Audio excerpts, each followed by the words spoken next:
morning, everyone. Happy Wednesday. Welcome to Live with Liz, where we talk about all things legal marketing and business development. And this week, we're focusing on educating the client. Now, why bother?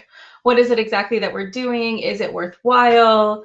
There are usually some fleeting thoughts around educating clients, and it's a conversation that I have pretty regularly with a lot of firms that I've worked with over the years, and it's something that is a little bit elusive. It's something that you're already doing in some ways, very much. You're already, as good morning, Leah, nice to see you, you're already participating in educating your clients on certain updates to laws, on regulations.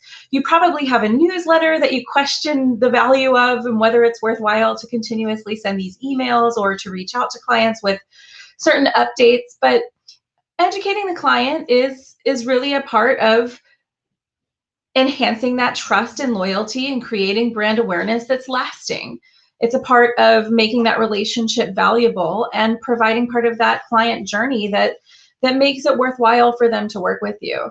It's especially relevant when you're working across borders, where regulations may not be as easily understood, where changes to legislation may not be readily available, or where clients just don't have time to keep up with it themselves, so they may not even think of you to hire you unless you are in regular communication with them, providing this valuable information that affects their business, that affects their operations, their regulatory environment, their authorizations, the different things that they need to be aware of in order to even consider you, in order to even think of you when it comes time to asking for an RFP.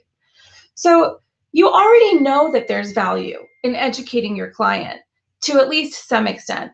And beyond the emails and the newsletters that you're sending out when it comes to reaching them with this valuable information, you're probably even already participating in things like thought leadership, authoring articles or guides and explaining how-tos. Maybe you're already offering webinars or sitting on panels or participating in conferences. Now, the effort of educating a client in most firms that I've worked with over the years is a little bit haphazard. I mean, you're already thinking of these things in terms of what the return is for you, but there's not a real strategy in place to actually systematically reach a client with educational programming or information that elevates that to a level where you kind of control their path, that journey to creating value with your firm, or that lasting brand recognition and loyalty, that trustworthiness that you need. So how do we be more strategic about the way we reach out to clients and about how we educate them and about what value they get out of it, going beyond those newsletters and beyond the emails and the regular thought leadership? Well, having these structured programs in place will allow you to reach them on a different level. I'm not just talking about a monthly webinar or a repository of information resources on your website, but I'm talking about creating high value programming that's accessible to your clients that on some level may even be something that you can commercialize. So there are firms that I've worked with that have structured programs that offer information to clients that is very specific to industry. So if you're specialists or experts, you can capitalize on that. And beyond those webinars, they end up having the opportunity to get client facing when it comes to setting up internal training with clients, compliance programs, authoring policies, and additional legal services that come out of offering this. But there's even more that goes into it, kind of on this other level that I'm talking about, is reducing the amount of time and effort you spend on non-billable time with clients. If you have a savvy and educated client, they come to you, you don't have to spend all this extra time educating them that you wouldn't be able to bill them for. Just explaining what legal services they need, why they need them, why they add value. It's just part of what you're regularly doing to the masses. And it doesn't just reach your current clients, but it also reaches potential clients, and it's an added service. There can be some confusion with this. Some of the confusion stems from the fact that a lot of law firms are offering educational practices. So when you start to search for information related to how best to strategize and set up or structure educational programs for your clients, you're likely going to come across firms that are offering services, legal services, to the education industry. So this is something that you don't want to get too far down in the mix. Hey, Sam, good to see you this morning. It is Wednesday, but it feels like Monday. Does anybody else feel like that? I need more coffee. All right. So having that educated and savvy client really can make a difference in effectiveness and the value of the services that you provide, and in getting new clients and retaining clients that you already have. I know when I was in-house sitting in the corporate side, when there were changes, I just couldn't keep up, especially if you've got a large portfolio, if you're working with a lot of different counsel. The volume of information can be confusing. There's a lot of noise in the marketplace, and understanding what's relevant is complicated. Just to even track the information, make sure you can act on information that is either highly affecting your business or could become a problem for you, something that's an issue that you need to be aware of, and having counsel that you can rely on. Especially when I was in-house, it became crucial to being able to function on a regular basis. And of course, those law firms that were providing that additional level of education, that we could call upon them to really understand, they understood our business, they were offering services that we needed, and they were enlightening us in a way that we didn't know. Of course, those are the firms that we called upon again and again and again to represent the companies that I worked for, and also to participate in our RFP processes. It wasn't something that we gave a lot of conscious thought to, but when you look back in retrospect, for me, that was incredibly valuable. It also could mean the difference when I came to changing counsel. You might not realize that a firm that you're working with that doesn't provide these services maybe just doesn't connect with you in a way that you find valuable, and you might not be able to put your finger on it when you're in-house. You're just sitting there and you're saying, well, I really needed to know this, and this other firm told me, and they told me the day it mattered the most, and it got through. So I really am grateful to this firm for putting this together for me and giving me this opportunity to learn. Now, when I was in-house, I also had the chance to work with different law firms that were providing educational opportunities to me as a client. And this was some of the most valuable experience that I got from law firms for my career personally and individually, but also some of the most valuable and beneficial services that these law firms could provide to us as a company. And the company invested in the law firms to provide this training. So in some strategic offerings for education, there are seminars, there are extended workshops, or maybe just a daytime workshop, but things are offered on a fairly regular basis. I'm going to shout out BSKB here, because this firm, it's located near Washington, D.C. They're an intellectual property firm, and they provide training for foreign counsel, and they offer these institutes, and they do it on a regular basis year after year. And foreign attorneys can come in and learn U.S. practices. And on a corporate side, I was able to actually benefit from one of their courses, which was a trademark practices course for the United States. And they have these institutes that they run, so I was able to attend it and learn a lot about how things work. Yes, there was an investment involved. The company paid to send me to this course.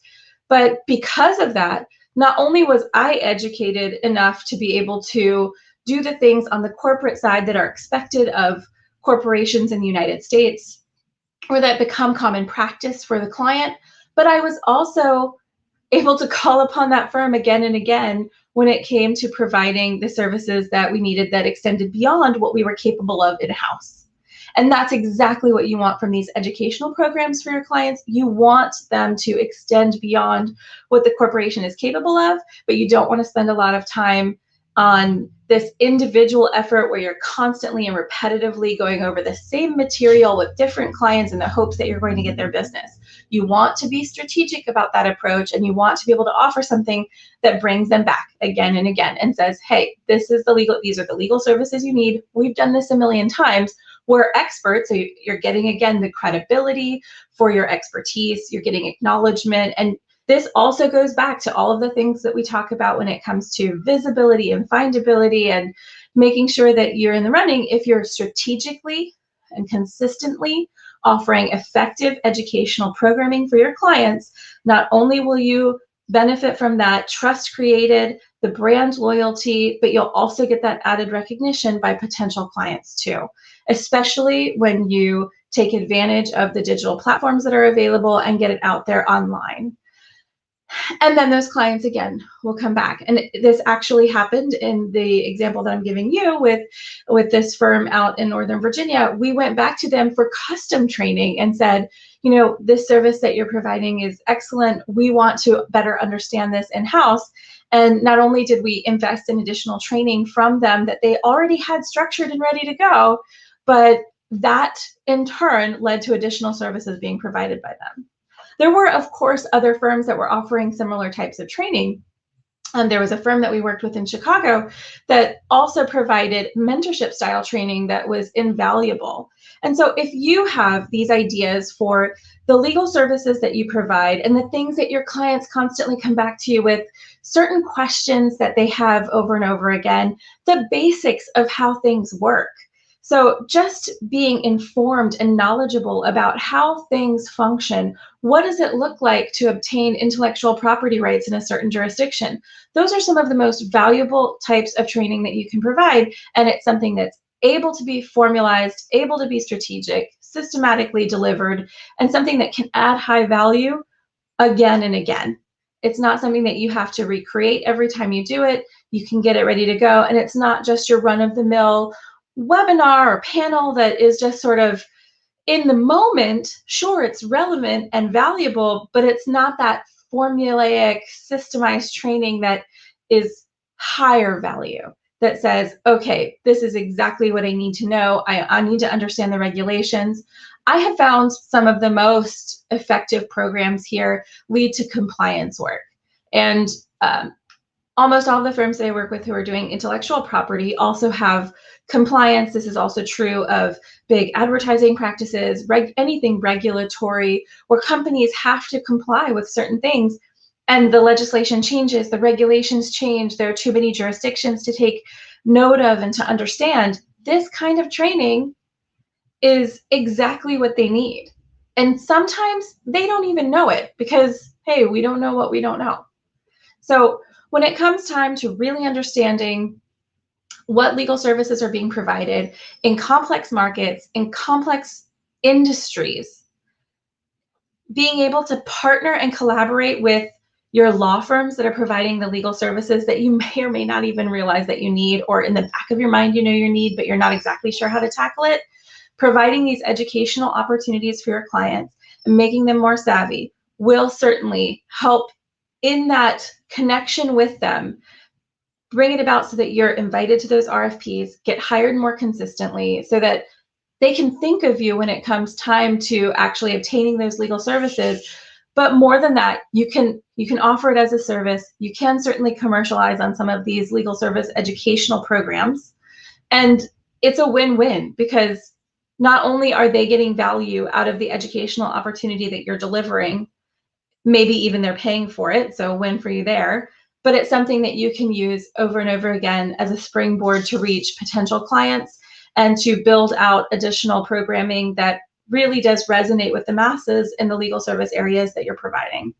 So in a nutshell, educating clients is important, and having educated clients means that you can reduce your burden when it comes to certain expenses, when it comes to the delivery of your legal services, when it comes to that unbillable time. You can really rein that in, and then you create additional opportunities to provide legal services that are higher value to the clients you want to work with, creating those relationships that are lasting and lead to even more business. Big circle of benefits.